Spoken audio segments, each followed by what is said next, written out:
கர்த்தராகிய இயேசு கிறிஸ்துவின் பரிசுத்த நாமத்திற்கு மகிமையுண்டாதாக. மீண்டுமாக இந்த புதன்கிழமை வேத பாட வகுப்பில் நாம் தேவனுடைய வார்த்தையை தியானிக்கும்படியாக கர்த்தர் நம்மை அழைத்து வந்திருக்கிறார். அவருடைய நாமத்துக்கு மகிமைக்காக இன்றைய தியானத்திற்காக நாம் வாசிக்கக்கூடிய வேத வசனங்கள் தானியேலின் புஸ்தகம் 7ஆம் அதிகாரம் 9, 10 வசனங்களை நாம் வாசிக்கப் போகிறோம். நான் பார்த்து கொண்டிருக்கையில் சிங்காசனங்கள் வைக்கப்பட்டது. நீண்ட ஆயுசுள்ளவர் வீற்றிருந்தார். அவருடைய வஸ்திரம் உறைந்த மலையைப் போலவும் அவருடைய சிரசின் மயிர் வெண்மையாகவும் பஞ்சை போல துப்புரவாகவும் இருந்தது. அவருடைய சிங்காசனம் அக்கினி ஜுவாலையும் அதன் சக்கரங்கள் எரிகிற நெருப்புமாயிருந்தது. அக்கினி நதி அவர் சந்நிதியிலிருந்து புறப்பட்டு ஓடினது. 1000 பேர் அவரை சேவித்தார்கள். கோடா கோடி பேர் அவருக்கு முன்பாக நின்றார்கள். நியாய சங்கம் உட்கார்ந்தது. புஸ்தகங்கள் திறக்கப்பட்டது. ஆமேன். கர்த்தருக்கு மகிமை உண்டாகட்டும். இன்னொரு வேத பாகத்தை வாசிப்போம். அதை வெளிப்படுத்தின விசேஷம் 20ஆம் அதிகாரம் 12ஆம் வசனத்திலிருந்து. வெளிப்படுத்தின விசேஷம் 20ஆம் அதிகாரம் 12ஆம் வசனம். வெளிப்படுத்தின விசேஷம் 20ஆம் அதிகாரம் 12ஆம் வசனத்திலிருந்து. மரித்தோராகிய சிறியோரையும் பெரியோரையும் தேவனுக்கு அதுக்கு முந்தின வசனம் சொல்லுது. பின்பு நான் பெரிய வெள்ளை சிங்காசனத்தையும் அதன் மேல் வீற்றிருக்கிறவரையும் கண்டேன். அவருடைய சமூகத்தில் இருந்து பூமியும் வானமும் அகன்று போயின. 11ஆம் வசனத்திலிருந்து.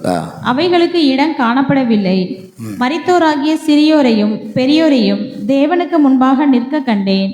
அப்பொழுது புஸ்தகங்கள் திறக்கப்பட்டன. ஜீவ புஸ்தகம் என்னும் வேறொரு புஸ்தகமும் திறக்கப்பட்டது.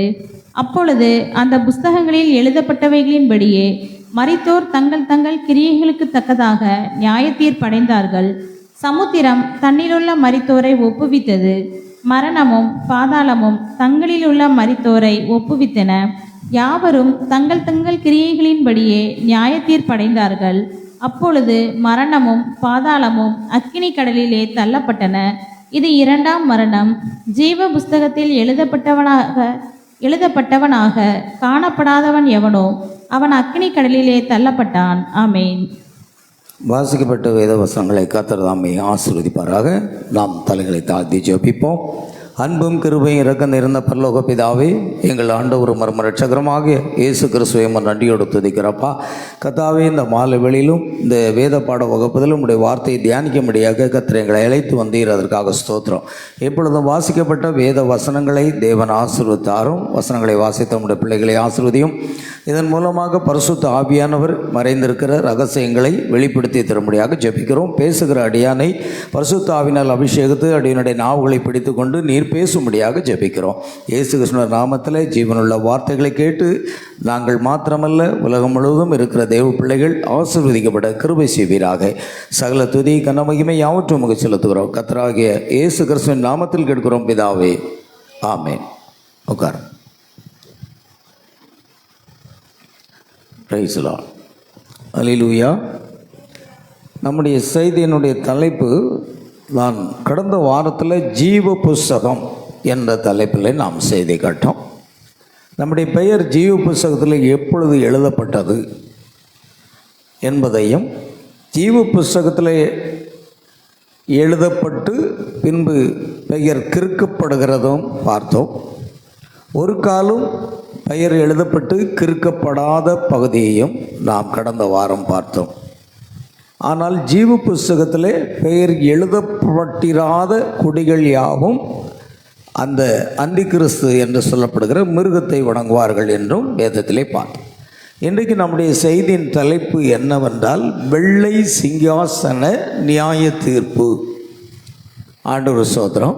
வெள்ளை சிங்காசன நியாய தீர்ப்பு என்ற தலைப்பில் நாம் தானியேலின் புஸ்தகத்தை வாசித்தோம். வெளிப்படுத்தின விசேஷத்தில் உள்ள வசனங்களையும் நாம் வாசித்தோம். சரி, இப்பொழுது கவனிக்கிறோம் பிரியமானவர்களே. இன்றைக்கு நம்ம இந்த செய்தியை நம்ம பார்க்குறோம். தானியேல் தீர்க்கதரிசியின் புஸ்தகத்தில் 7, 9 முதல் 10 என்பது வேதாகமத்தில் காணப்படும் முக்கியமான ஒரு நியாய தீர்ப்பினுடைய சம்பவம். நியாய தீர்ப்பினுடைய சம்பவமாக அது காணப்படுகிறது. கடைசி நாட்களிலே இந்த உலகத்தை தேவன் எப்படி நியாயந்திருப்பார், நியாயம் திருக்கும்போது அது எவ்விதமாக இருக்கும், என்னென்ன புஸ்தகங்கள் எல்லாம் திறக்கப்படும் என்பதாக நாம் காண்கிறோம். பாருங்கள், இந்த காலத்துக்குரிய தீர்க்கதரிசி தி பத்மோஸ் விஷன் மற்றும் 7 சர்ச் ஏசஸ், அதாவது பத்மு தீவினுடைய தரிசனம் 7 சபை காலங்கள் போதனைகளிலே மிக தெளிவாக அதை விளக்குகிறார். இதோடு சேர்ந்து நாம் வெளிப்படுத்தல் 1ஆம் அதிகாரத்தில் இயேசு கிறிஸ்து மனுஷகுமாரனாக யோவானுக்கு வெளிப்படுத்தப்படும் போதும் அதே நிலை காணப்படுகிறது. விசேஷமாக இந்த இடத்துல இயேசு கிறிஸ்துவனுடைய உடை எப்படி இருந்தது? வெண்மையாக. அவருடைய தலை எப்படி இருந்தது? பஞ்சை போல வெண்மையாக. இது எல்லாமே நியாய தீர்ப்பினுடைய ஒரு அடையாளங்கள் என்பதை நாம் அங்கு பார்க்கிறோம். அதுபோல தான் வெளிப்படுத்தின விசேஷமும்.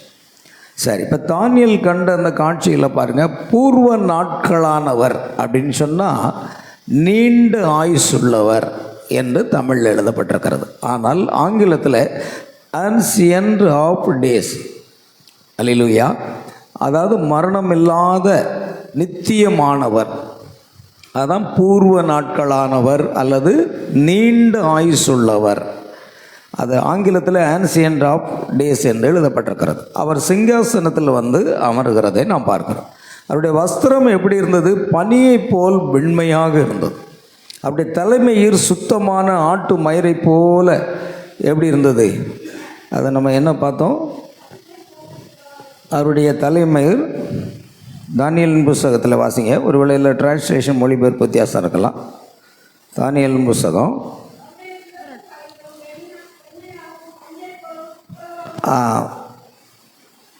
தானியேல் 7ஆம் அதிகாரத்தை எடுத்துக்கொண்டீர்களா?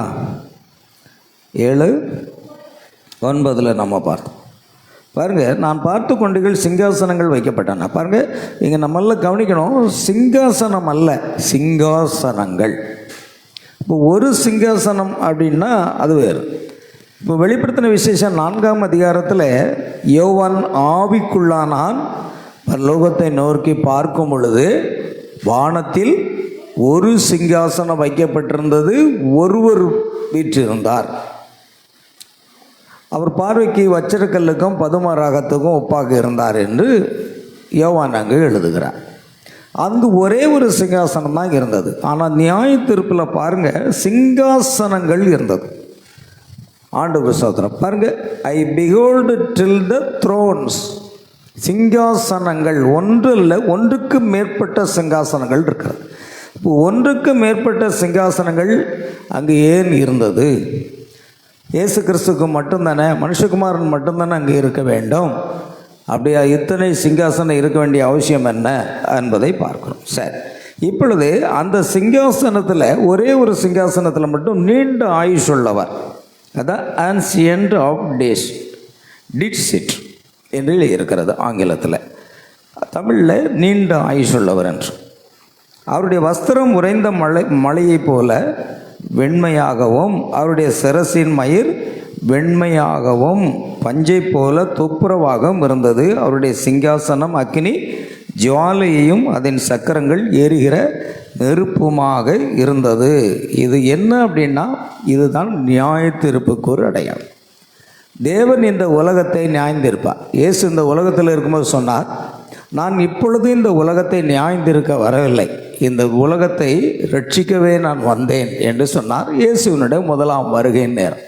ஆனால் ஒரு நாள் வரும், அப்பொழுது அவர் என்ன சொல்லுகிறாருன்னா, நான் நியாயந்தீர்த்தால் என் தீர்ப்பு சத்தியத்தின்படி இருக்கும் என்று கூறுகிறதை நாம் காண்கிறோம். ஆகையால் நியாய தீர்ப்பு ஒன்று வருகிறது.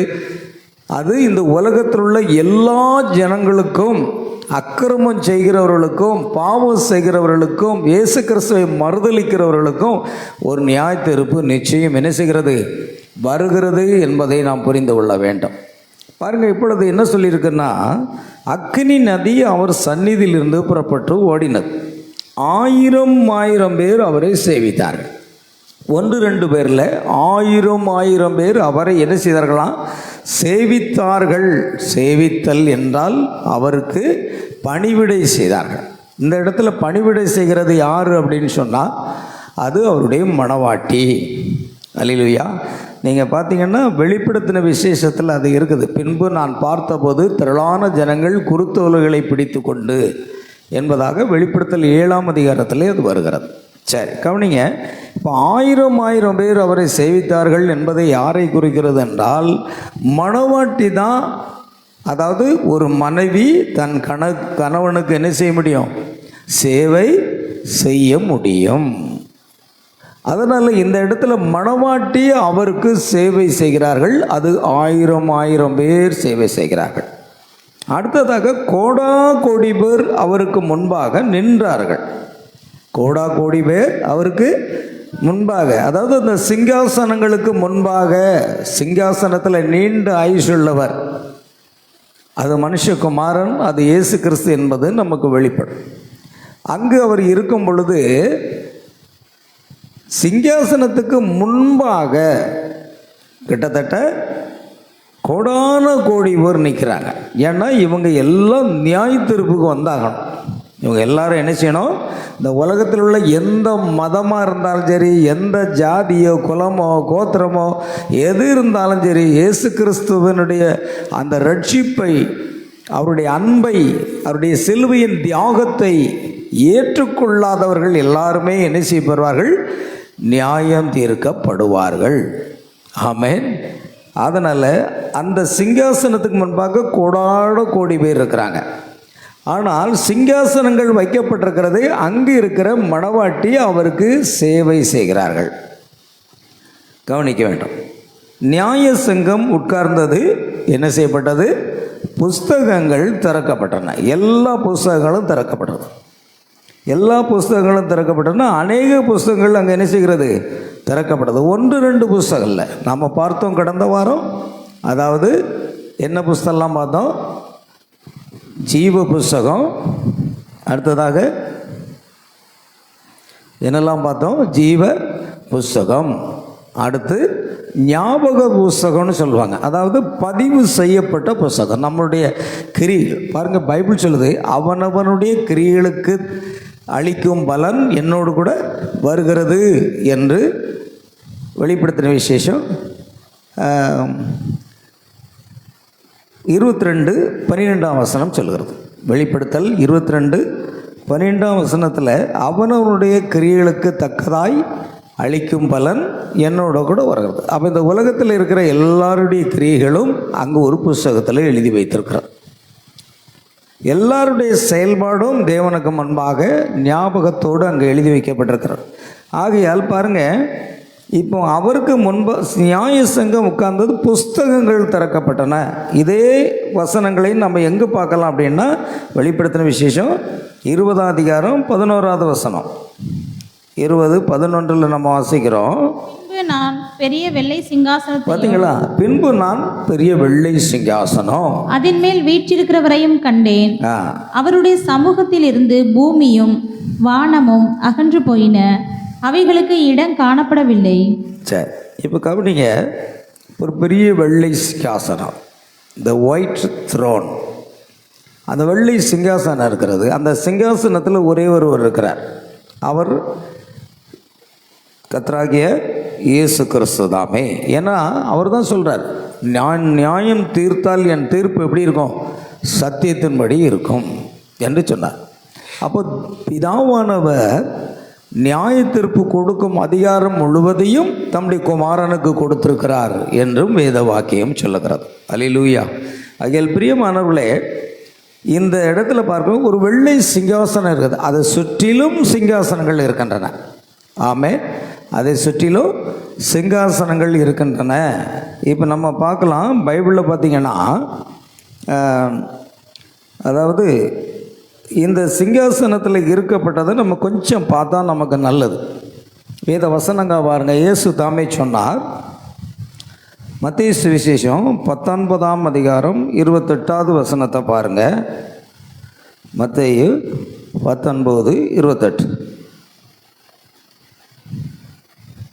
இயேசு மறுஜென்ம காலத்திலே மனுஷகுமாரன் தம்முடைய மகிமையுள்ள சிங்காசனத்தின் மேல் வீற்றிருக்கும் போது என்னை பின்பற்றின நீங்களும் இஸ்ரவேலின் 12 கோத்திரங்களையும் நியாயந்தீர்க்கிறவர்களாக 12 சிங்காசனங்களின் மேல் வீற்றிருப்பீர்கள் என்று மெய்யாகவே உங்களுக்கு சொல்லுகிறேன். பார்த்தீங்களா?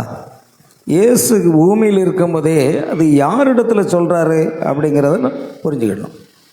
ஆமென். அவர் யாரிடத்துல சொல்கிறாருங்கிறத நம்ம தெளிவாக புரியணும்.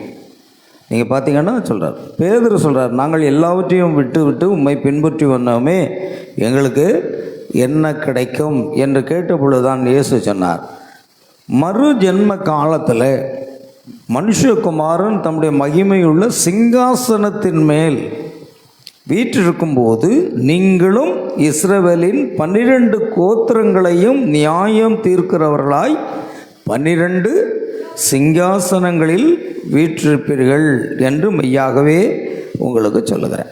அப்போ அப்போஸ்தலர்களாகிய இந்த 12 பேரும் உட்காரக்கூடிய ஒரு சிங்காசனம் இருக்குது. அது மட்டும் இல்லை, நீங்கள் வெளிப்படுத்தின விசேஷத்தில் பார்த்தீங்கன்னா அந்த வசனத்தை நீங்கள் பார்க்கலாம். வெளிப்படுத்தின விசேஷம் சிங்காசனத்தை குறித்து பாருங்கள். சிங்காசனம் என்று பார்த்தால் வாசிங்க. 4 அந்த சிங்காசனத்தை சூழ 24 சிங்காசனங்கள் இருந்தன. பாருங்க. 24 மூப்பர்கள் வெண் வஸ்திரம் தரித்து தங்கள் சிரசுகளில் பொன்முடி சூடி அந்த சிங்காசனங்களின் மேல் உட்கார்ந்திருக்க கண்டேன். பாருங்க, தானியேல் கண்ட அந்த தரிசனத்தில் சிங்காசனங்கள் வைக்கப்பட்டன. அப்போ அநேக சிங்காசனங்கள் அங்கே இருக்கிறத நம்ம பார்க்குறோம். அந்த சிங்காசனத்தை தான் இயேசு சொன்னார், நீர் மறுஜென்ம காலத்தில் என்ன செய்வீங்க, 12 சிங்காசனத்தில் நீங்கள் இருப்பீர்கள் என்று சொன்னார். ஆனால் இங்கே வெளிப்படுத்தின விசேஷத்தில் பரிசுத்த யோவான் காணும் பொழுது அந்த சிங்காசனத்தை சூழ 24 சிங்காசனங்கள் இருந்தன. ஆமென். 24 மூப்பர்கள் வெண் வஸ்திரம் தரித்து தங்கள் சரசுகளில் பொன்முடி சூடி அந்த சிங்காசனின் மேல் உட்கார்ந்து கண்டேன். இப்போ நீங்கள் யார் இது அப்படின்னு சொன்னால் பாருங்கள், அது 12 கோத்திர பிதாக்கள், 12 கோத்திர பிதாக்கள், 12 அப்போஸ்தலர்கள், 12 அப்போஸ்தலர்களும் 12 கோத்திர பிதாக்களும் அங்கே உட்கார்ந்துருக்காங்க. இப்போ 12 12 24 சரியாயிட்டதா? 12 கோத்திர பிதாக்கள், 12 அப்போஸ்தலர். இயேசு சொன்னார், நீ 12 சிங்காசனத்தில் உட்கார்வீர்கள் என்று சொன்னார். உட்கார்ந்தது மட்டும் இல்லை, நீங்கள் நியாய தீர்ப்பு செய்வீர்கள்னு சொன்னார். இன்னும் ஒரு வசனத்தை பாருங்கள், 1 கொரிந்தியர் 6ஆம் அதிகாரம் 2ஆம் வசனம். 1 கொரிந்தியர் 6ஆம் அதிகாரம் 2ஆம் வசனம். பரிசுத்தவான்கள் உலகத்தை நியாயம் தீர்ப்பார்கள் என்று அறியீர்களா? உலகம் உங்களால் நியாயம் தீர்க்கப்படுவதாய் இருக்க அற்ப வழக்குகளை தீர்க்க நீங்கள் அபாத்திரரா? பார்த்தீங்களா? பரிசுத்தவான்கள் உலகத்தை நியாயம் தீர்ப்பார். அப்போ இந்த உலகத்தையே நியாயம் தீர்க்கிறவர்கள் யார் அப்படின்னா இந்த 12 அப்போஸ்தலர்கள் கூட இயேசுவோடு கூட இருக்கிறவங்க பரிசுத்தவான்கள். அதாவது மணவாட்டி 1000 பேர் அவரை சேவித்தார்கள். அப்போ அவரை சேவிக்கக்கூடிய அந்த மணவாட்டி அங்கு என்ன செய்கிறாள்? பரிசுத்தவான்களாக தேவன் இயேசு கிறிஸ்துவின் இரத்தத்தினால் மீட்கப்பட்ட அந்த பரிசுத்தவான்கள் உலகத்தை என்ன செய்வார்களாம்? நியாயம் தீர்ப்பார்கள். இயேசு இந்த உலகத்தை நியாயம் தீர்க்கும் பொழுது மணவாட்டி அவரோடு கூட இருந்து இந்த உலகத்தை என்ன செய்வார்கள்? நியாயம் தீர்ப்பார்கள். இது கட்டுக்கதை இல்லை, இது ஒரு பொழுதுபோக்கு அல்ல. இதெல்லாம் வேதாகமத்தில் எழுதப்பட்ட சத்தியங்கள். வானமும் பூமியும் ஒழிந்து போகும், தேவனுடைய வார்த்தை ஒரு காலம் ஒழிந்து போகாது அப்படின்னா இதெல்லாம் அப்படியே நடக்கும். அக்கிரமம் செய்கிறவர்கள், பாவம் செய்கிறவர்கள் எல்லாருமே நியாய தீர்ப்புக்கு முன்பாக வந்து தான் ஆகணும். யாரும் தப்ப முடியாது. அப்போ பரிசுத்தவான்கள் அதாவது மணவாட்டி இந்த உலகத்தை என்ன செய்வாங்க? ஏன்னா பவுல் எழுதுகிறார், நம்முடைய கர்த்தராக இயேசு கிறிஸ்து நாமத்தை எங்கும் தொழுது கொள்ளுகிற பரிசுத்தவான்களுக்கு எழுதுகிறதாவது என்று 1 கொரிந்தியர் 2ஆம் அதிகாரம் 1ஆம் வசனமா? 1ஆம் அதிகாரம் இயேசு கிறிஸ்து, அதாவது 1ஆம் அதிகாரம் கொரிந்துவிலே கிறிஸ்து இயேசுவுக்குள் பரிசுத்தமாக்கப்பட்டவர்களாயும் பரிசுத்தவான்கள் ஆகும்படி அழைக்கப்பட்டவர்களாயும் இருக்கிற தேவனுடைய சபைக்கும் எங்களுக்கும் தங்களுக்கும் ஆண்டவராய் இருக்கிற நம்முடைய கர்த்தராகிய இயேசு கிறிஸ்துவின் நாமத்தை எங்கும் தொழுது கொள்ளுகிற அனைவருக்கும் எழுதுகிறதாவது. பார்த்தீங்களா? பரிசுத்தவான்களுக்கு எழுதுகிறதாவது, பரிசுத்தமாக்கப்பட்டவர்கள், பரிசுத்தமானபடி அழைக்கப்பட்டவர்கள். அப்போ இந்த பரிசுத்தவான்கள் யார் அப்படின்னு சொல்லி நம்ம இப்போ வேதத்தில் பார்த்தோம். 1 கொரிந்தியர் 6ஆம் அதிகாரம் 2வது வசனத்தை பார்த்தோம். பரிசுத்தவான்கள் தான் உலகத்தையே நினைச்ச போகிறாங்க. நியாயத்தரம் இயேசு சிங்காசனத்தில் இருப்பார், அவரை சுற்றி அநேக சிங்காசனங்கள் இருக்கின்றன, அங்கு அனைவரும் உட்கிறாங்க. ஏன்னா தானியேல் கண்ட தரிசனத்தில் அதான் பார்க்கணும், சிங்காசனங்கள் வைக்கப்பட்டன. ஆனால் ஒருவர் அந்த சிங்காசனத்தில் வீற்றிருக்கிறார், அவரை சுற்றிலும் வேறு அநேக சிங்காசனங்கள் இருந்தன. 1000 பேரும் வேறு அவரை சேவித்தார்கள். அவர்கள் எல்லாரும் இருந்து உலகத்தை என்ன செய்வார்கள்? நியாயம் தீர்ப்பார்கள் என்று வேதவசனம் சொல்லுது. அதே போல் வெளிப்படுத்தின விசேஷத்தில் கூட நாம் ஒரு வசனத்தை பார்க்க முடியும். வெளிப்படுத்தின விசேஷம் 3ஆம் அதிகாரம், வெளிப்படுத்தின விசேஷம் 3ஆம் அதிகாரம் 21 என்று நினைக்கிறேன். 21. என் பிதாவினுடைய சிங்காசனத்தில், பார்த்தீங்களா?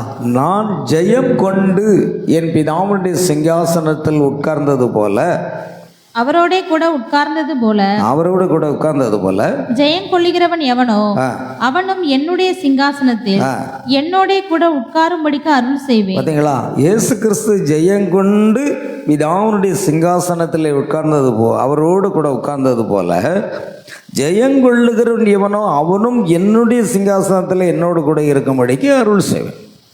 அப்போ இயேசு கிறிஸ்து, அதாவது உலகத்தில் இருக்கும் பொழுது நீங்கள் 12 சிங்காசனத்தில் இருந்து உலகத்தை நியாயந்திருப்பீர்கள் என்று சொன்னார்.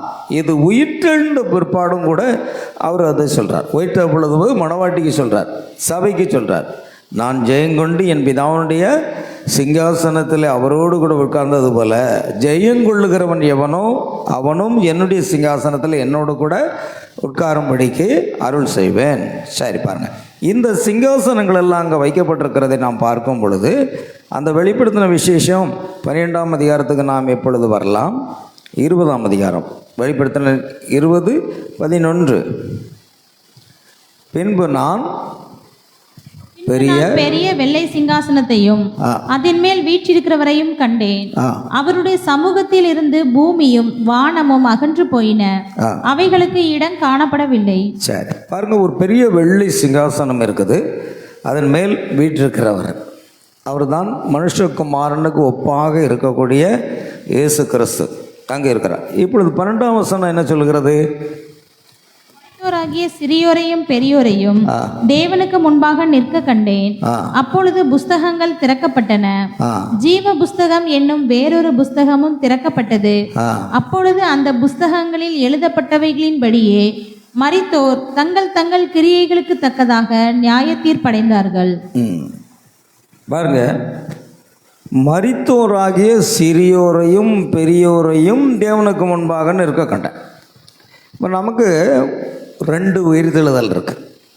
பைபிளில் பார்த்தீங்கன்னா முதலாம் உயிர்த்தெழுதலுக்கு பங்குள்ளவன் பாக்கியவானும் பரிசுத்தவானுமாய் இருக்கிறான் என்று எழுதியிருக்கு. இப்போ முதலாவது ஒரு உயிர்த்தெழுதல் இருக்கிறது, அது கூட 1 கொரிந்தியரில் இருக்குன்னு நினைக்கிறேன். முதலாம் உயிர்த்தெழுதல், 2வது உயிர்த்தெழுதல். அப்போது முதலாவது உயிர்த்தெழுதலில் இப்பொழுது நாம் என்ன செய்கிறோன்னா 1 தெசலோனிக்கர் 4ஆம் அதிகாரம் 16ஆம் வசனத்தில் சொல்லப்பட்டது போல கர்த்தர் தாமே ஆரவாரத்தோடும் பிரதான தூணுடைய சத்தத்தோடும் தேவ எக்காலத்தோடும் வானத்திலிருந்து இறங்கி வருவார். அப்பொழுது கிறிஸ்துவுக்குள் மரித்தவர்கள் முதலாவது உயிரோடு எழுந்திருப்பார்கள். பின்பு உயிரோடு இருக்கிற நாமும் அவர்களோடு கூட ஆகாயத்தில் எடுத்துக்கொள்ளப்பட்டு இவ்விதமாய் என்றைக்கும் கர்த்தரோடு கூட இருப்போம். அப்போ முதல்ல ஒரு உயிர்த்தெழுதல் நடக்க போதும். அந்த உயிர்த்தெழுதல் தான் மணவாட்டி எபேசு சபை, அதாவது ஆதி அப்போஸ்தலருடைய சபை காலம் முதற்கொண்டு இந்த லவோதிக்கேயா சபை காலம் வரைக்கும் தேவனால் அனுப்பப்பட்ட அந்தந்த செய்தியாளனுடைய செய்தியை விசுவாசித்து ரட்சிக்கப்பட்டு பூமியிலே நித்திரையாக இருக்கிற எல்லா பரிசுத்தவான்களும் உயிரோடு எழுந்திருப்பார். அதனால் முதலாம் உயிர்த்தெழுதலில் பங்குள்ளவன் பாக்கியவானும் பரிசுத்தமாக இருக்கிறான். அதே நேரத்தில் இரண்டாம் உயிர்த்தெழுதல் என்ற ஒரு வசனம் வருகிறது. நீங்கள் பார்த்தீங்கன்னா அது வெளிப்படுத்தின விசேஷம் 20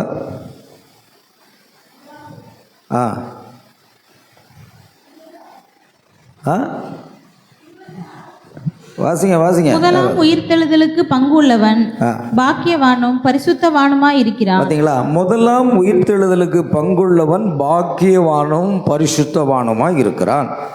இவர்கள் மேல் இரண்டாம் மரணத்திற்கு அதிகாரம் இல்லை. இவர்களுக்கு இரண்டாம் மரணத்துக்கு அதிகாரம் இல்லை. மரித்த கிறிஸ்து இனி மரிப்பதில்லை. அதுபோல் மணவாட்டியும் பாவத்திலிருந்து உயிர்ப்பிக்கப்பட்டு ரட்சிக்கப்பட்டு பரிசுத்தாவின் அபிஷேகம் பெற்று மறுபடியும் பிறந்த கிறிஸ்தவர்களுக்கு திரும்ப மரணம் கிடையாது. இயேசு சொன்னார், என்னை விசுவாசிக்கிறவன் மரித்தாலும் பிழைப்பான், உயிரோடு இருந்து விசுவாசிக்கிறவன் என்றென்றும் மறியாமலும் இருப்பான். அப்போ மரணம் என்பது அவர்களுக்கு கிடையாது.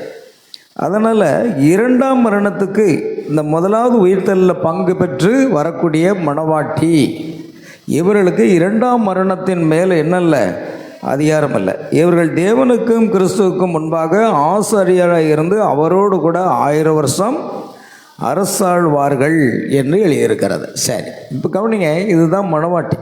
இப்போ இரண்டாவது ஒரு உயிர்த்தெழுதல் இருக்கிறது. அதுதான் நாம் வெளிப்படுத்தின விசேஷம் 20:12 பார்த்தோம். மரித்தோராகிய சிறியோரையும் பெரியோரையும் தேவனுக்கு முன்பாக நிற்க கண்டேன். இதுதான் இரண்டாவது உயிர்த்தெழுதல். இந்த இரண்டாவது உயிர்த்தெழுதலில் எழுந்து வரக்கூடியவங்க யாருன்னா, இந்த உலகத்தில் சமுத்திரத்தில் மரித்தவங்க, விபத்தில் மரித்தவங்க, அடுத்தவர்கள் கொலை செய்யப்பட்டவங்க, இதுவரைக்கும் இந்த உலகத்தில் யாரெல்லாம் மரித்தார்களோ அவ்வளோ பேரும் மறுபடியும் உயிரோடு எழுந்திருப்பாங்க. மரணத்துக்கு பிற்பாடு ஒரு வாழ்க்கை இருக்கிறதுங்கிறதே இன்றைக்கி ஜனங்களுக்கு தெரியாது. பாருங்க, எந்த நபராக இருந்தாலும், அவன் பாவியாக இருந்தாலும் சரி, குடியாரனாக இருந்தாலும் சரி, கொலகாரனாக இருந்தாலும் சரி, எப்படிப்பட்டவனாக இருந்தாலும் சரி, ஒரு நாள் அவன் மறுபடியும் என்ன செய்யணும்? உயிர் எழுந்திருப்பான். ஆனால் முதலாம் உயிர்த்தெழுதலில் அவன் பரிசுத்தவான்கள் மட்டும்தான் உயிரோடு எழுந்திருப்பார்கள். ஆமேன். ரெண்டாம் உயிர்த்தெழுதலில் பாவியும் எழுந்திருப்பான், எல்லா விதமானவர்களும் எழுந்திருப்பார்கள். இந்த உலகத்தில் உள்ள அத்தனை பேரும், அதுதான் மரித்தோராக சிறியோரும் எழுந்திருப்பார்கள், பெரியோரும் எழுந்திருப்பார்கள், எல்லாரும் தேவனுக்கு முன்பாக இருக்க கண்டேன். அப்பொழுது பாருங்கள், அதில் ஒரு வசனம் இருக்குது, 13ஆம் வசனம். சமுத்திரம் தன்னிலுள்ள மரித்தோரை ஒப்புவித்தது, மரணமும் பாதாளமும் தங்களில் உள்ள மரித்தோரை ஒப்புவித்தன, யாவரும் தங்கள் தங்கள் கிரியைகளின்படியே நியாய தீர்ப்பு அடைந்தார்கள். இதுதான் தானியேல் கண்ட தரிசனம். அப்போ ஒரு நியாய தீர்ப்பு இந்த உலகத்துக்கு கண்டிப்பாக இருக்குது. நாம் எப்படியும் வாழலாம் என்றல்ல, புசிப்போம், குடிப்போம், நாளைக்கு சாவோம், அதுவும் பைபிளில் இருக்குது. இன்றைக்கி அநேக ஜனங்கள் நல்லா புசிக்கணும், நல்லா சாப்பிடணும், நல்லா உடை உடுத்தணும், நல்லா அனுபவிக்கணும், நாளைக்கு தான் சாக போகிறோமா நினைக்காங்க. இல்லை, மரணத்துக்கு பிற்பாடு தான் நமக்கு என்ன இருக்கிறது? ஒரு நியாய தீர்ப்பு இருக்கிறது. எந்த ஒரு மனிதனும் அரசாங்கத்தை ஏமாத்திடலாம், நீதிமன்றத்தை ஏமாத்திடலாம், காவல்துறை ஏமாத்திடலாம், ஆனால் இந்த வானத்தையும் பூமியும் படைத்த தேவனை ஏமாற்றவே முடியாது. ஒரு நாள் அவர்கள் என்ன செய்யணும்? நியாய தீர்ப்பு அடைந்தாக வேண்டும். கண்டிப்பாக உலகத்தில் சொல்லுவாங்க, ஒரு பழமொழி சொல்லுவாங்க, என்னன்னா, அரசன் அன்று கேட்பான், தெய்வம் நின்று கேட்கும்னு சொல்லுவாங்க.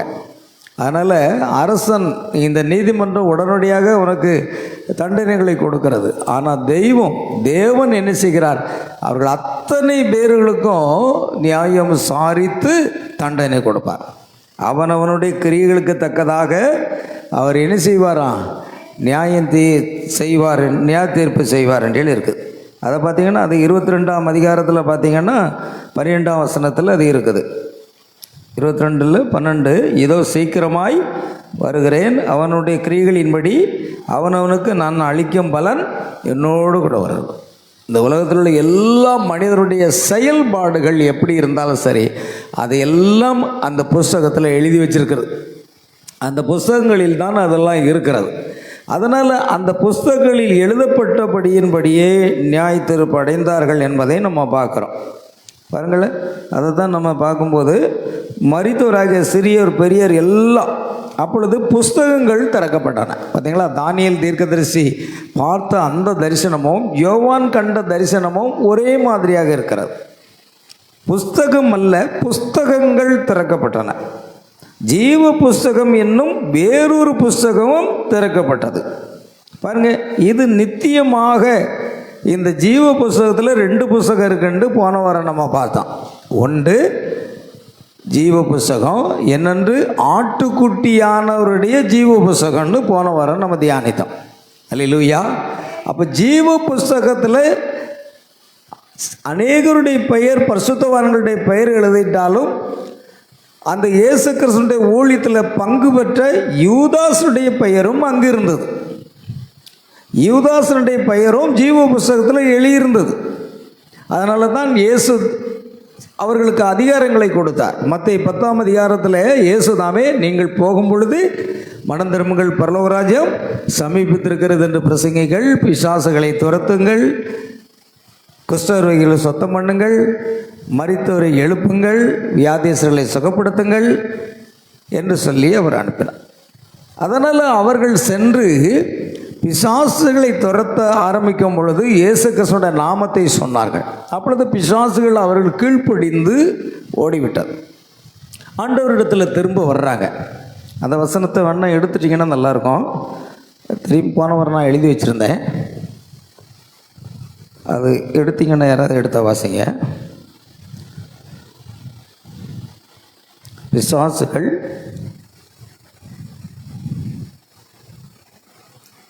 எங்களுக்கு கீழ்ப்படுகிறது என்று சொல்கிற வார்த்தை.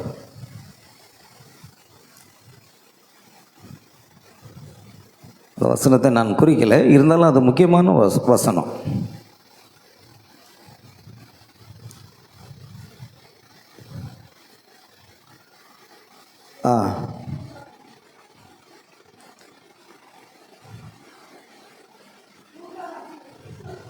லூக்காஸ் விசேஷம். ஆகிலும் ஆவிகள் உங்களுக்கு கீழ்ப்படுகிறதற்காக நீங்கள் சந்தோஷப்படாமல் உங்கள் நாமங்கள் பரலோகத்தில் எழுதியிருக்கிறவர்களுக்காக சந்தோஷப்படுங்கள் என்றார். பார்த்தீங்களா, எத்தனாவது அதிகாரம்? 10. ஓ,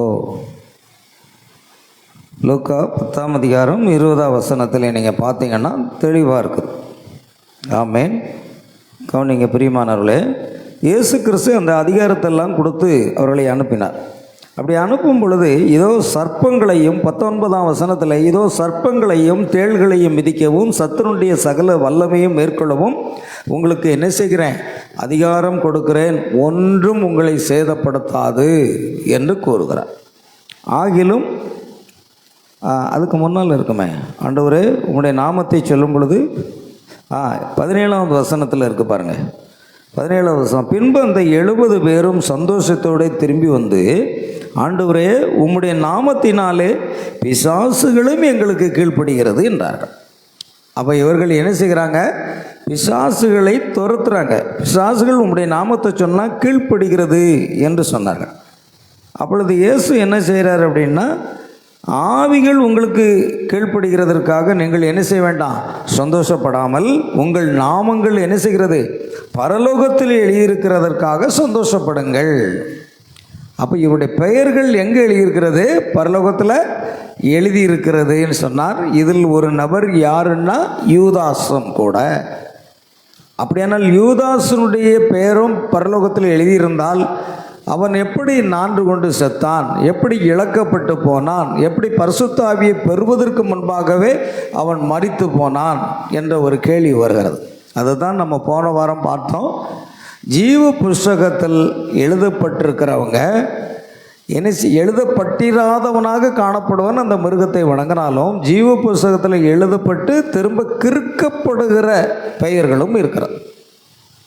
ஆனால் மோசையை பார்த்திங்கன்னா, தேவனுக்கு முன்பாக தேவனே உம்முடைய புஸ்தகத்திலிருந்து என் பெயரை என்ன செய்யும், கிறுக்கி போடும் என்று சொன்ன பொழுது தேவன் அதை கவனத்திலே கொள்ளவில்லை. ஏன்னா அது ஒருபோதும் கிறுக்கப்படாத நித்தியமாக எழுதப்பட்ட ஒரு இடத்தில் இருந்தது. அதுதான் ஆட்டுக்குட்டியானவருடைய ஜீவ புஸ்தகம். ஆட்டுக்குட்டியின் இரத்தத்தினால மீட்கப்பட்ட அந்த ஜனங்களுடைய பெயர்கள் எல்லாமே ஆட்டுக்குட்டியானுடைய ஜீவ புஸ்தகத்தில் எழுதியிருக்கிறது. அதனால் அது நித்தியமாக அந்த பெயர் ஒருபோதும் கிறுக்கப்படாது என்பது முக்கியம். நீங்கள் நல்லா கவனிச்சிங்கன்னா, நம்முடைய பலத்தினாலோ பராக்கிரமத்தினாலோ விரும்புகிறதுனாலோ ஓடுகிறதுனால நம்ம பரலோகத்துக்கு போக முடியாது. நீங்கள் ஏதோ ஒரு ஸ்தாபனத்தை சேர்ந்துக்கிடலாம், ஏதோ ஒரு சர்ச்சுக்கு போகலாம், ஏதோ ஒரு உபதேசத்தை பின்பற்றலாம். அதனால் நீங்கள் பரலோகம் போகணும்னு நினைக்கிங்கன்னா அது முடியவே முடியாது. கர்த்தர் எவர்களை முன்னறிந்தாரோ அவர்களை முன்குறித்திருக்கிறார், எவர்களை முன்குறித்தாரோ அவர்களை அழைத்திருக்கிறார், எவர்களை அழைத்தாரோ அவர்களை என்ன செய்கிறாராம்? நீதிமானாக்குறார். எவர்களை நீதிமான்களாக்கினாரோ அவர்களைத்தான் மகிமைப்படுத்துகிறார். அப்போ இதில் என்ன, நாம் எவ்வளவு தாழ்மையான ஒரு கிறிஸ்தவ வாழ்க்கை செய்ய முடியுமோ செய்து நம் வாழ்நாளெல்லாம் இயேசுவுக்கு சேவை செய்ய வேண்டும். ஏன்னா பரலோகத்திலையும் அவருக்கு நாம் சேவை செய்ய போகிறோம், பூலோகத்திலையும் நாம் அவருக்கு என்ன செய்யணும்? சேவை செய்யணும். அதுதான் மணவாட்டி. ஒரு கணவன் மனைவி இருக்கிறாங்க. கணவன் வேலைக்கு போயிட்டு வரும்போது மனைவி அவரை உபசரித்து அவருக்கு தேவையான எல்லா காரியங்களையும் செய்து உணவுகளையும் சமைத்து கொடுத்து பராமரிக்கிறது தான் மனைவி. அதே போல் மணவாட்டி அப்படின்னா இயேசு கிறிஸ்துவுக்கு எப்பொழுதுமே சேவிக்கிறவர்கள். இயேசு கிறிஸ்துவுக்கு பிரியமானது என்னதென்று, கர்த்தருக்கு பிரியமானது என்னதென்றதை அறிந்து, அவருக்கு பிரியமானதை அறிந்து அதை செயல்படுகிறவர்கள் மட்டும்தான் யாராக இருப்பாங்க? மணவாட்டியே இருப்பாங்க. சும்மா ஏதோ ஒரு நாள் அப்படின்ட்டு அல்ல, அப்படி இல்லை, முழுவதும் அவருக்கு. இங்கேயும் அப்படி தான் 1000 பேர் அவரை சேவித்தார்கள். அதே போல் பூமியிலையும் நாம் இன்றைக்கு சேவிக்கணும். ஏன்னா யோசுவா சொல்லுகிறார், நானும் என் வீட்டாரும் என்றால் கர்த்தரையே சேவிப்போம். இந்த உலகத்திலையும் கர்த்தருக்கு சேவை செய்யணும். அப்போ தான் நம்ம பரலோகத்திலும் போய் என்ன செய்ய முடியும்? சேவை செய்ய முடியும். சும்மா ஏதோ நம்ம மனசு எப்படி செயல்படுகிறதோ அப்படியெல்லாம் நம்ம வாழ்ந்தால் நிச்சயமாக நம்ம அதை இழந்து போகும். அது அப்படி அல்ல பிரியமானவர்களே. நாம் வாழ்கிற வாழ்க்கை யாருக்காக இருக்கணும்? இயேசுக்காக. ஏன்னா பரலோகத்திலையும் அவருக்கு நம்ம சேவை செய்ய தான் போகிறோம். அப்போ பூமியில் சேவை செய்யாதவர்கள் பரலோகத்தில் வந்து எதுக்கு? ஆண்டவர் அதை ஏற்றுக்கொள்ளவே மாட்டார். ஆகையால் பூமியில் இருக்கும் பொழுது ஆண்டவருக்கு நாம் சேவை செய்யக்கூடியவர்களாக இருக்க வேண்டும். அதுதான் மணவாட்டி. கணவனுக்கு மனைவி செய்யக்கூடிய ஒரு உபகாரமாக, சேவையாக இருக்கிறது. பாருங்கள், இப்போ ஆவிகள் கீழ்ப்படிக்கிறதற்காக நீங்கள் என்ன செய்ய வேண்டாம்? சந்தோஷப்படாமல் உங்கள் நாமங்கள் பரலோகத்தில் எழுதியிருக்குன்னா யூதாசுடைய பெயரும் அங்கே எழுதப்பட்டிருந்தது. பாருங்கள், நாம் அதை பார்த்தோம். அதே வெளிப்படுத்தல் 20 தானே கடைசியில் சொல்லியிருக்கு இல்லையா? வெளிப்படுத்தல் 20 நம்ம பார்த்தோம் இல்லையா? ஜீவ புஸ்தகத்தில் பெயர் எழுதப்படாத குடிகள் யாவும் 15ஆம் வசனத்தில் எழுதியிருக்கு பாருங்கள். சரி, இப்போ நீங்கள் கவனிங்க. முதல்ல நம்ம மேலே இருந்தோம். இப்போது ஜீவ புஸ்தகம், அதாவது புஸ்தகங்கள் திறக்கப்பட்டன. 12ஆம் வசனத்தில் புஸ்தகங்கள் திறக்கப்பட்டன. ஜீவ புஸ்தகம் என்னும் வேறொரு புஸ்தகம் திறக்கப்பட்டது. அப்பொழுது அந்த புஸ்தகங்களில் எழுதப்பட்டவைகளின்படியே, பார்த்தீங்களா, அந்த புஸ்தகத்தில் நம்முடைய செயல்பாடுகள் எல்லாமே எழுதி வச்சிருக்கு. நாம் ஆண்டவருக்கு விரோதமாக வாழ்ந்தோமா, அவருக்கு பிரியமாக வாழ்ந்தோமா, இல்லை ஆண்டவரை ஏற்றுக்கொள்ளலையா, நாம் மனம் போல வாழ்ந்தோமா, எல்லா செயல்பாடுகளும் அங்கு பதிவு செய்யப்படுகிறது. ஆமேன். எல்லாமே இருக்குது. பாருங்கள், இன்றைக்கி பார்த்தீங்கன்னா செல்ஃபோனில் நம்ம பேசுகிறோம். நம்ம என்ன பேசுகிறோம் அப்படிங்கிறது எங்கே ஒளிபரப்புகிறாங்களோ, அந்த ஒலி அலைகள் வருகிறதோ அங்கே போய் பதிவாகுமா. இன்னைக்கு குற்றவாளிகளை எப்படி கண்டுபிடிக்காங்க? இந்த ஃபோனில் பேசின காரியங்களெல்லாம் அங்கே பதிவாகும் பொழுது அவங்க எங்கேருந்து பேசினாங்க, அந்த டவர் எங்கேருந்து கிடச்சது, அவன் எந்த பகுதியில் இப்பொழுது இருக்கிறான், எல்லாவற்றையும் கண்டுபிடிக்கிறாங்க. அப்போ சாதாரணமாக எடுக்க முடியாது அதை. அப்போ நம்ம பேசுகிற பேச்சு யாருக்குமே தெரியாதுன்னு நினைக்கிறோம். இல்லை, இவர்களே என்ன செய்கிறாங்க? அது அங்கே பதிவாகிறது. அதே போன்றுதான் நம்முடைய செயல்பாடுகள் எல்லாமே அந்த புஸ்தகத்திலே பதிவாகிறது. ஆமென். அப்போ யாருமே சாக்கு போக்கு சொல்ல முடியாது. அப்போ தேவ பிள்ளைகளாகிய நாம் அந்த புஸ்தகங்களில் எழுதப்பட்டவர்களின்படியே மரித்தோர் தங்கள் கிரியைகளுக்கு தக்கதாக நியாய தீர்ப்படைந்தார்கள். அப்போ அந்த புஸ்தகத்தில் என்னென்ன எழுதியிருக்கிறோம் அதெல்லாம் அங்கே மறுபடியும் நினைவுபடுத்தப்படும். நினைவுபடுத்தும் பொழுது யாரெல்லாம் வார்த்தைக்கு கீழ்ப்படியலையோ, தேவனால் அனுப்பப்பட்ட தேவ தீர்க்கதரிசிகளை ஏற்றுக்கொள்ளலையோ, தீர்க்கதரிசியுடைய செய்தியை யாரெல்லாம் விசுவாசிக்கலையோ, அந்தந்த காலத்துக்குரிய தேவனுடைய வார்த்தையை யாரெல்லாம் விசுவாசிக்கலையோ அவள் அத்தனை பேரும் நியாய தீர்ப்புக்கு முன்பாக நின்று தான் ஆகணும். பதில் சொல்லியே வேணும். இந்த கடைசி நாட்களில் ஒரு தேவனுடைய தீர்க்கதரிசி மல்கிய 4:5-6 வெளிப்பட்டு 7ஆம் தூதனுடைய சத்தத்தின் நாட்களிலே இக்காலம் உதப்போர் தேவ ரகசியம் நிறைவேறு என்ற வேத வாக்கியம் நிறைந்து லூக்கா 17:26 முதல் 30 வசனங்களில் லோத்தின் நாட்கள் நடந்தது போல மனுஷகுமார் வெளிப்படும் நாட்கள் நடக்கும். இந்த வசனங்களும் நிறைவேறி இது எல்லாம் நிறைவேறுவதை நாம் விசுவாசிக்கிறோம். ஆனால் இதை விசுவாசிக்காதவருடைய நிலைமை என்ன ஆகும்? தேவன் அந்த காலத்துக்குரிய ஒவ்வொரு காலத்துக்குரிய செய்தியாளனையும் செய்தியையும் அனுப்புகிறார். ஒரு செய்தியாளர் வரும் பொழுது செய்தியும் கூட வருகிறது. செய்தியாளன் மரித்து போனாலும் செய்தி இன்னும் ஜீவிக்கிறதா இருக்கிறது. செய்தி மரிக்காது. செய்தியாளன் மரித்து போகலாம். செய்தியாளன் செய்தியை பிரசங்கித்து விட்டு அவர் மரித்து விடுவார். ஆனால் செய்தி இன்னும் ஜீவிக்கிறது. ஆகையால் இந்த செய்தியின் அடிப்படையில் தான் தேவன் என்ன செய்வாரா? நியாய தீர்ப்பை கொண்டு வருவார் என்பதை நாம் கவனமாக இருக்க வேண்டும். அல்லேலூயா. பாருங்க, அப்போ புஸ்தகத்தில் எழுதப்பட்டபடியே நியாய தீர்ப்பார்கள். இந்த நியாய தீர்ப்பை செய்யும் பொழுது மணவாட்டி அவரோடு கூட அவருடைய சிங்காசனத்தில் இருக்கிறார். ஆமென். அதான் பரிசுத்தவான்கள் உலகத்தை என்ன செய்வாங்க? நியாயம் தீர்ப்பார்கள் என்பதை நாம் புரிந்து கொள்ள வேண்டும். அப்போ பாருங்க, சமுத்திரம் தன்னில் உள்ள மரித்தோரை ஒப்புவித்தது, மரணமும் பாதாளமும் தங்களில் உள்ள மரித்தோரை ஒப்புவித்தன, யாவரும் தங்கள் கிரியைகளின்படியே நியாய தீர்ப்பு அடைந்தார்கள். அப்போ இந்த உலகத்துக்கு என்ன இருக்கு? ஒரு நியாய தீர்ப்புக்கு. இயேசு கிறிஸ்து யார்? ஒரு மதவாதியா? ஒரு மதத்தை உண்டாக்க வந்தாரா? இல்லை. உலக மக்கள் அனைவருடைய பாவங்களை சுமந்து தீர்த்த தேவ ஆட்டுக்குட்டி என்றுதான் வேதம் சொல்லுகிறது. தனி சமுதாயத்துக்கானவர் அல்ல, தனி மதத்துக்கானவர் அல்ல. உலகத்தில் மதங்கள் இருக்கலாம், ஆனால் இயேசு எந்த மதத்தையும் தோற்றுவிக்க, அல்லது கிறிஸ்தவ மதத்தை கூட தோற்றுவிக்க அவர் வரல. அவர் பாவிகளை ரட்சிக்கவே இயேசு உலகத்தில் வந்தார். இந்த உலகத்தில் உள்ள எல்லா பாவிகள், எந்த மதமானாலும் சரி, எந்த குலமானாலும் சரி, கோத்திரமாக இருந்தாலும் சரி, அந்த பாவிகளை ரட்சிக்கத்தான் இயேசு வந்தார். அவரை ஏற்றுக்கொண்டு அவரை விசுவாசித்து நம்முடைய மீறல்களுக்காக அவர் கல்வாரி சிலுவையில் காயப்பட்டார், அக்கிரமங்களுக்காக நொறுக்கப்பட்டார் என்று விசுவாசிப்போமானால், மனம் திரும்பி பாவ அறிக்கை செய்வோமானால் அவருடைய இரக்கத்தை பெற்று அவருடைய இரத்தத்தினால் கழுவப்பட்டு நாம் என்ன செய்கிறோம்? மீட்படைகிறோம். அப்படிப்பட்டவர்கள் மட்டும்தான் அவருடைய ராஜ்யத்தில் இருப்பார். ஆமென். கவனிக்கணும். ஆகையால் அப்பொழுது மரணமும் பாதாளமும் அக்னி கடலிலே தள்ளப்பட்டன. இதுதான் 2ஆம் மரணம்.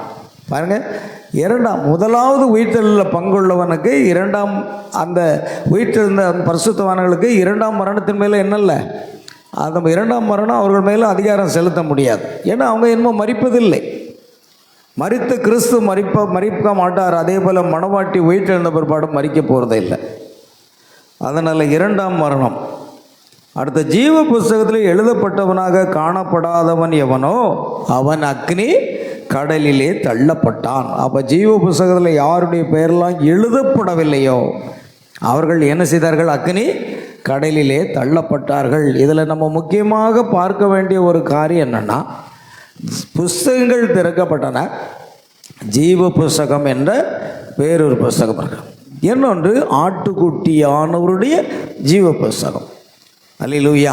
பழைய ஏற்பாட்டு பரிசுத்தவான்களுடைய எல்லா பெயரும் ஏற்கனவே ஜீவ புஸ்தகத்தில் எழுதியிருக்கிறது. ஏன்னா மோசே அதை தான் சொன்னான். ஒரு புஸ்தகத்தில் எழுதியிருக்கிறத என்ன செய்ய? கிறுக்கி போடும். ஏற்கனவே நம்ம கடந்த வாரம் நிறைய வசனங்களை நம்ம எடுத்து பேசணும். அதை நீங்கள் திரும்ப அந்த செய்தியை நீங்கள் கேட்டிங்கன்னா உங்களுக்கு புரியும். அநேக இடங்களில் பழைய ஏற்பாட்டின் காலத்திலிருந்தே அந்த புஸ்தகம் இருக்கிறது, ஜீவ புஸ்தகம் இருக்கிறது. அநேகருடைய பெயர் எழுதப்பட்டதை நம்ம பார்த்தோம். அல்லேலூயா. ஆனால் அந்த புஸ்தகத்தில், பழைய ஏற்பாட்டு புஸ்தகத்தில் எழுதப்பட்டு அந்த ஜீவ புஸ்தகத்தில் பெயர் எழுதப்பட்டு கிறுக்கப்பட்டு போயிடுச்சு. ஆட்டுக்குட்டியானுடைய ஜீவ புஸ்தகம் என்பது இயேசு கிறிஸ்துடைய இரத்தத்தினால மீட்கப்பட்ட அந்த பரிசுத்தவான்கள், அதுதான் மணவாட்டி. இப்போ மணவாட்டியினுடைய பெயர் ஒரு காலம் கிறுக்கப்படுவதில்லை, அது நித்திய காலமாக அந்த பெயர் இருக்கும். ஆமேன். அந்த மணவாட்டி மட்டும்தான் என்ன செய்ய மாட்டாங்க, மரணமே அடைய மாட்டாங்க. அவருடைய பெயர் ஜீவ புஸ்தகம். அது அதாவது ஆட்டுக்குட்டியானவருடைய ஜீவ புஸ்தகம், அது பேர் தான் ஆட்டுக்குட்டியானுடைய ஜீவ புஸ்தகம். நல்ல கவனிச்சோம். நம்ம போன வாரம் தியானித்தோம். ஜீவ புஸ்தகம், ஆட்டுக்குட்டியானுடைய ஜீவ புஸ்தகம், அடுத்து அநேக புஸ்தகங்கள், தங்கள் கிரியைகள் எழுதப்பட்ட புஸ்தகங்கள், அநேக புஸ்தகங்கள் இருக்கிறது. இது எல்லாம் நியாயத்தீர்ப்பு நாளில் திறக்கப்படும் பொழுது ஒவ்வொருவரும் தாங்கள் செய்த கிரியைகள் அங்கே எழுதியிருக்கிறோம். அதன்படியே அவர்கள் என்ன செய்வார்கள், நியாயத்தீர்க்கப்படுவார்கள். ஆனால் நாம் எவ்வளோ பெரிய பாவியாக இருந்தாலும் இப்பொழுதே மனம் திரும்பி ஆண்டவராக இயேசு கிறிஸ்துவை ஏற்றுக்கொண்டு ரட்சிக்கப்பட்டு அவருடைய இரத்தத்தினால் கழுவி பாவ மன்னிப்பு கண்டு கர்த்தராகிய இயேசு கிறிஸ்து ஞானஸ்தானம் பெற்று மறுபடியும் பிறந்து பரிசுத்தாவின் அபிஷேகத்தை பெற்றுக்கொள்ளும் பொழுது நாம் அந்த நியாயத்தீர்ப்பிலிருந்து என்ன செய்கிறோம், தப்பித்துக் கொள்ளுகிறோம். பாருங்கள், ரோமர் 8ஆம் அதிகாரம் 1ஆம் வசனம் என்ன சொல்கிறது, வாசிப்போம். ரோமர் 8:1.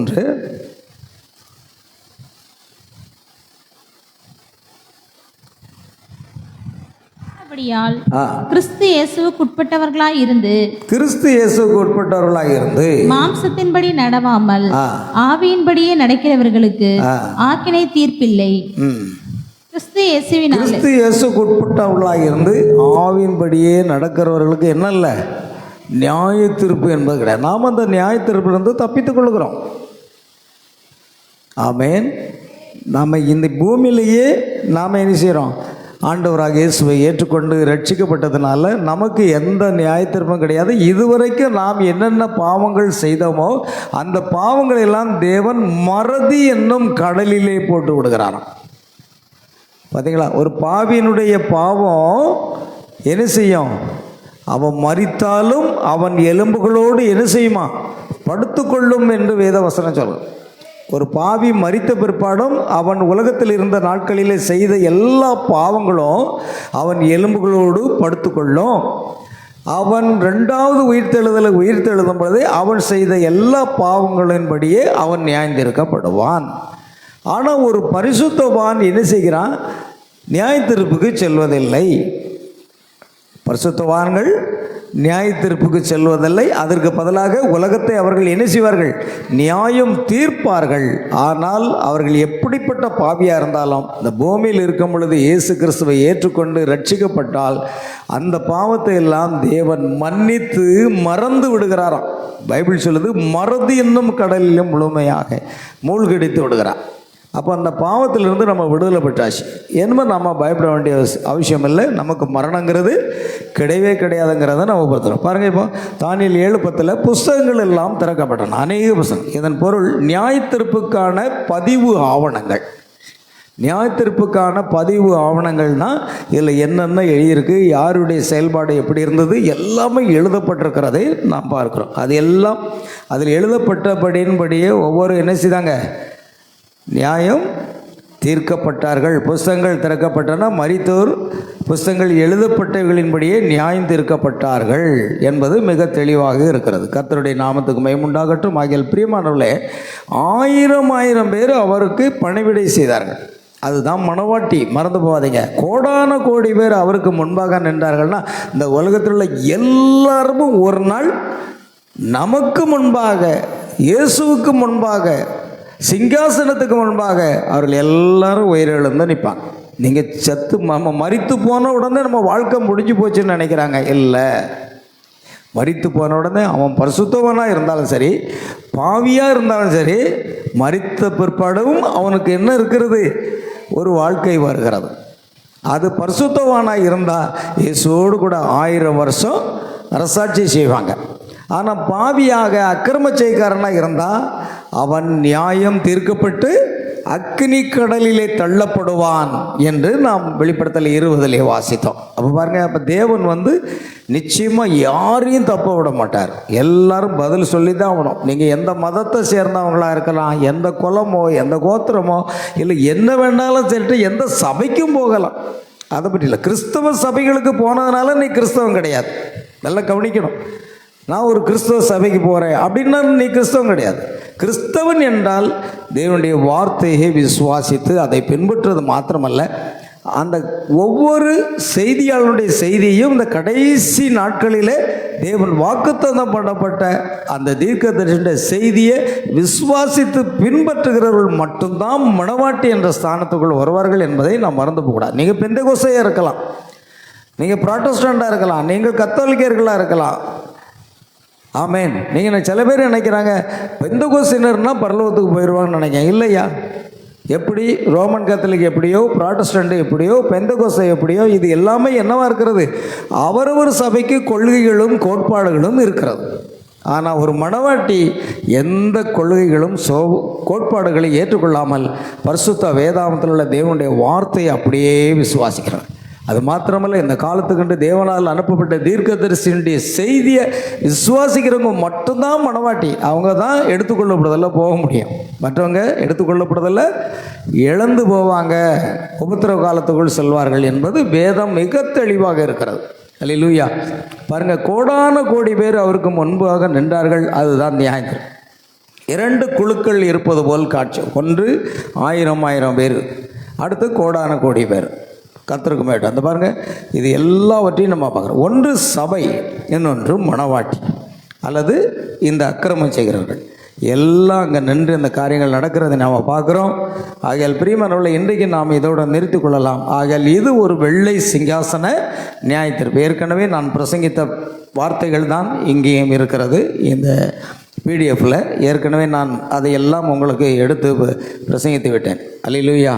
அருமையான தேவனுடைய பிள்ளைகளை, ஆகையால் கர்த்தர் தாமே ஒரு நாள் நியாயத்தீர்ப்புக்காக வரும் பொழுது அவருடைய முகம் சூரியனை போல இருக்கு, அவருடைய வஸ்திரம் வெண்மையாக இருக்கும். இந்த கடைசி நாட்களில் ஒரு காரியங்களை நீங்கள் பார்த்தீங்கன்னா அநேகருக்கு அது புரிகிறதில்லை.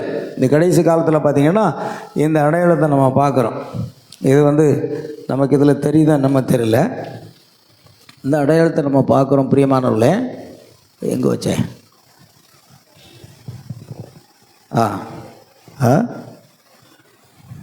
என்ன இருக்கு இல்லையா? இதில் தெரியுதா?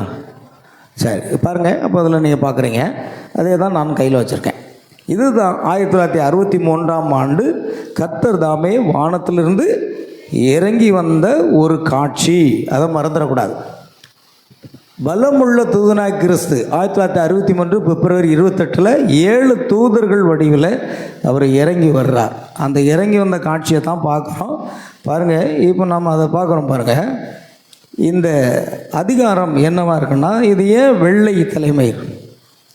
வெள்ளையான தலைமயிர் வயதானவர் என்பதற்கான அடையாளமாக அநேகர் கூறுகிறார்கள். ஆனால் அது வயதல்ல, 33.5 வயது கொண்டவர் தான் இயேசு. அந்த வெண்மை எதை குறிக்கிறது? அவருடைய ஞானம், அவருடைய அதிகாரம், அவருடைய நியாயத்தீர்ப்பு என்பதை என்ன செய்கிறது? குறிக்கிறதை நம்ம பார்க்குறோம். இந்த 3 காரியம் மிக முக்கியமானது. ஆகையால் பழங்கால நீதிபதியின் வெள்ளை விக் மற்றும் நீண்ட அங்கியுடன் ஒப்பிட்டு தீர்க்கதரிசி விளக்கிறார். நீதிபதி குழு அதிகாரத்துடன் நீதிமன்றத்தை நடத்துவதை குறிக்கும் அடையாளமாக அதை எடுத்து தீர்க்கதரிசி சொல்கிறார். பாருங்கள், கர்த்தர் 1963ஆம் வருடம் இதுதான். அது 1963ஆம் வருடம் பிப்ரவரி மாதம் 28ஆம் நாள் கர்த்தர் வானத்திலிருந்து இறங்கி வந்தார். விஞ்ஞானிகள் அதை புகைப்படம் எடுத்தார்கள். அது சுமார் 26 மைல் உயரமும் 30 மைல் அகலம் கொண்டதாக பெரிய மேகஸ்தம்பம். பத்திரிகைகள் அதை என்ன செய்கிறது? இது இயற்கைக்கு மேம்பட்ட ஒரு மேகம், அதிசய மேகம் என்று சொல்லி பத்திரிகைகள் வெளியிட்டது. அவங்களால புரிந்து கொள்ளலை. ஆனால் நம்முடைய தீர்க்கதரிசி சொல்லுகிறார், பாருங்கள், 7 தூதர்கள் பரலோகத்திலிருந்து இறங்கி வந்தார்கள். அந்த 7 தூதர்களுடைய இணைப்பு தான் அந்த மேகமாக இருந்தது என்பதை சொல்லி நாம் ஒரு 5 நிமிஷத்தில் முடிச்சிடலான்னு நினைக்கிறேன். சரி, இது கவனிக்கணும். தானியேல் புஸ்தகத்தில் பார்க்கும் பொழுது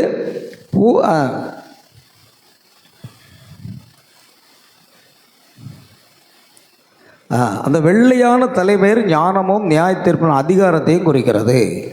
கர்த்தருக்கு ஸ்தோத்திரம் உண்டாகட்டும். இங்கே பார்க்குறோம்,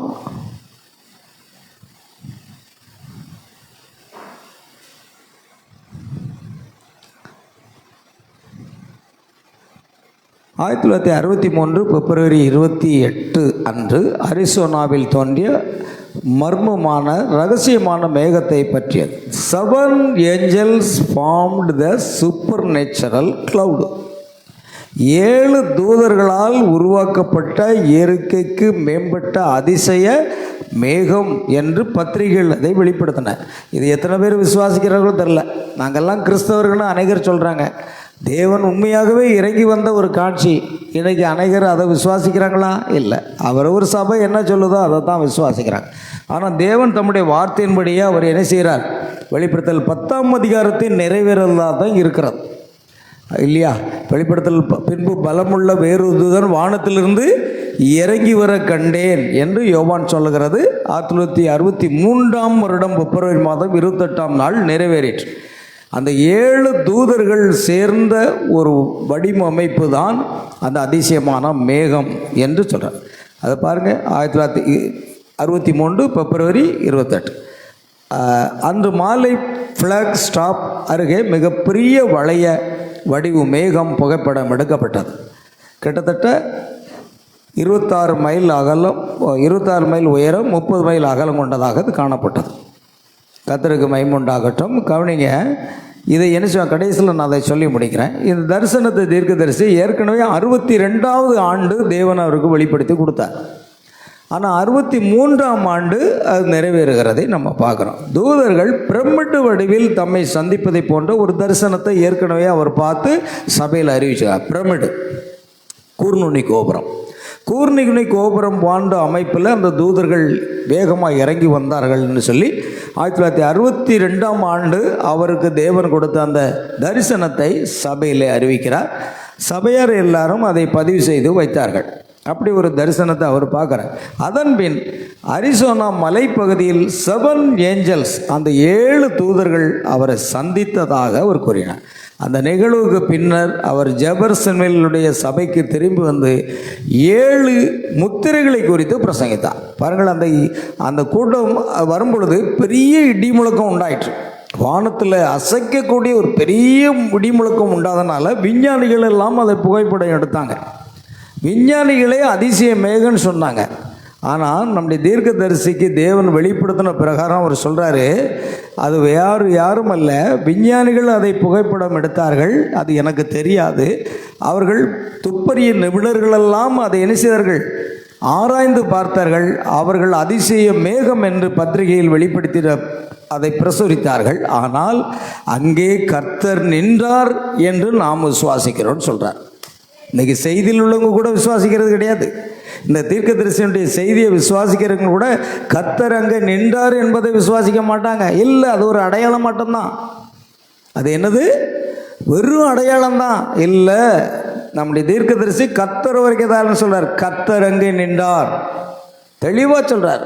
அப்புறம் பாருங்கள், இதை திருப்பி பார்க்கும் பொழுது உங்களுக்கு கண்டிப்பாக இதை பார்க்கும் பொழுது ஒரு தலையாக வெண்மையான அந்த தாடியோடு சேர்ந்த மயிரையும் அங்கே பார்க்குறோம்.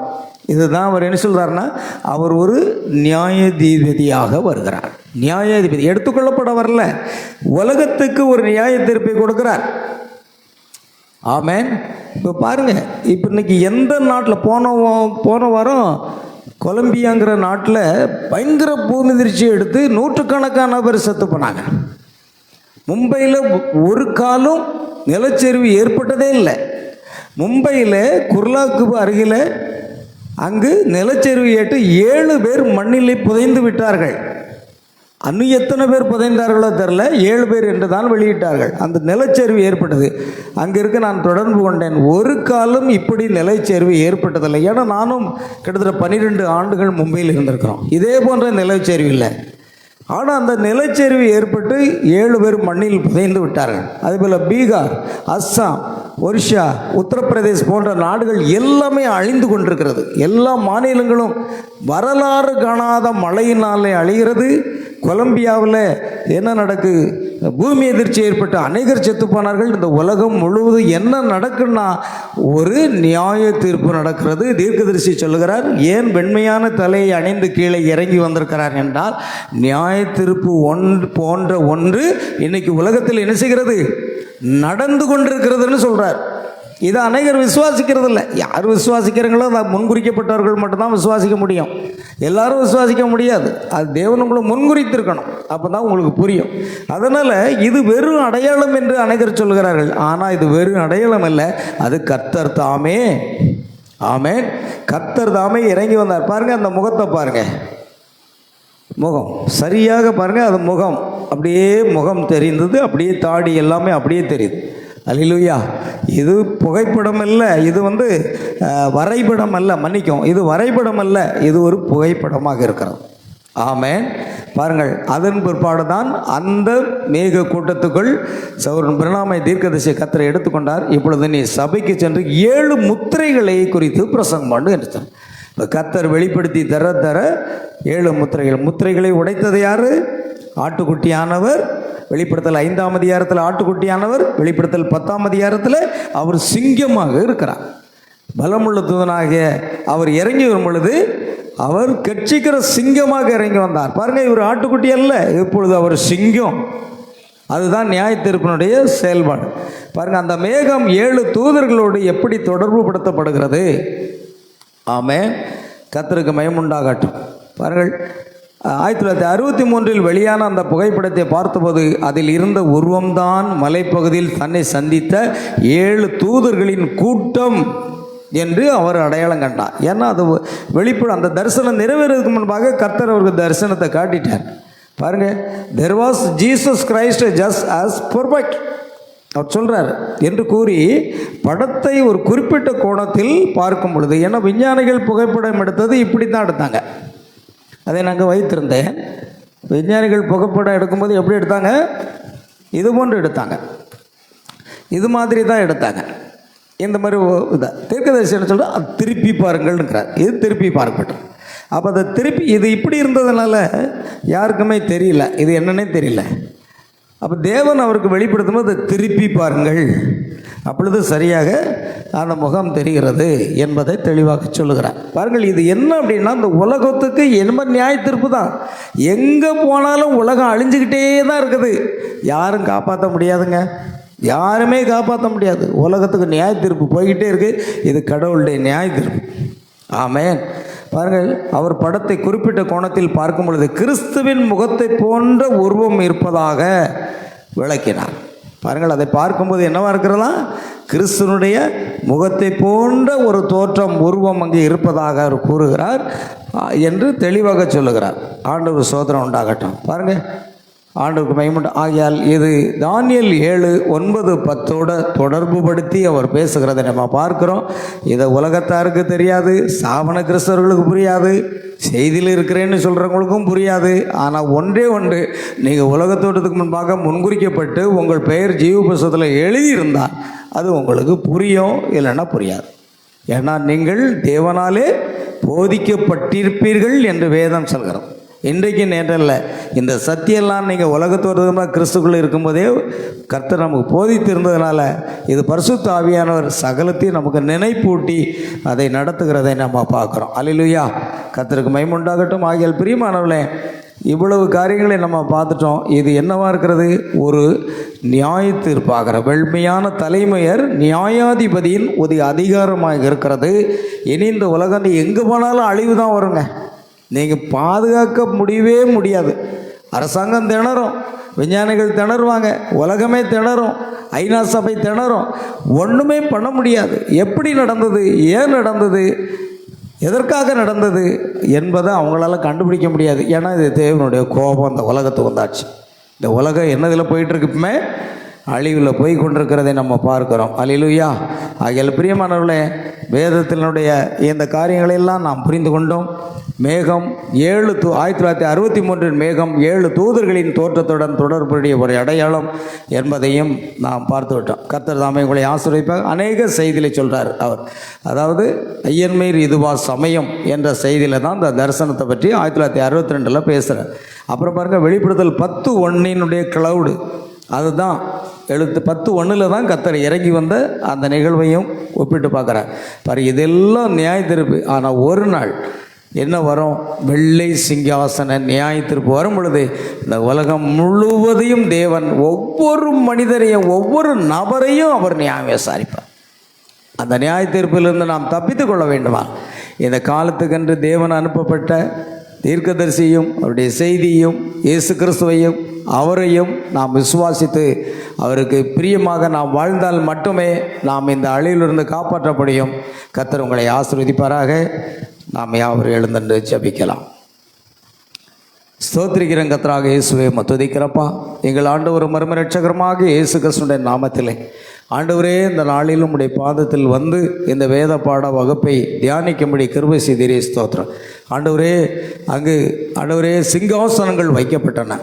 ஆனால் சிங்காசனத்திலே நீண்ட ஆயுஷுள்ளவர் உட்கார்ந்தார். புஸ்தகங்கள் திறக்கப்பட்டன. ஜீவ புஸ்தகம் என்ற ஒரு புஸ்தகம் திறக்கப்பட்டது.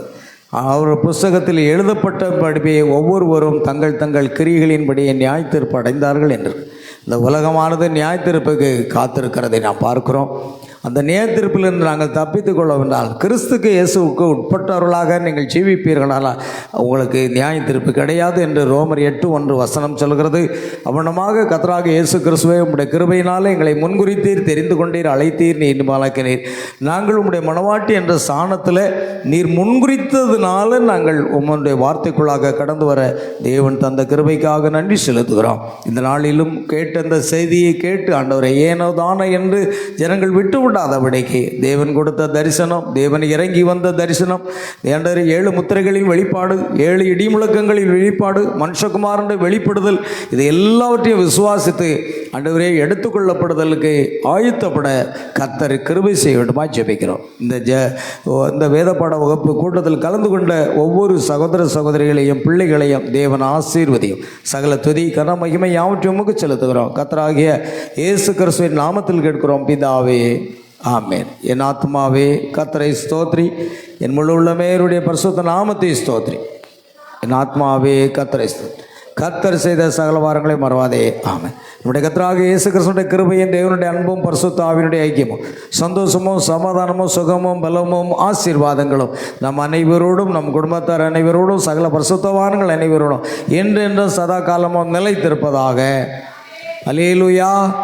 Price the Lord. கர்த்தராகிய இயேசு கிறிஸ்து உங்கள் ஒவ்வொருவரை ஆசீர்வதிப்பார். God bless you. God bless you.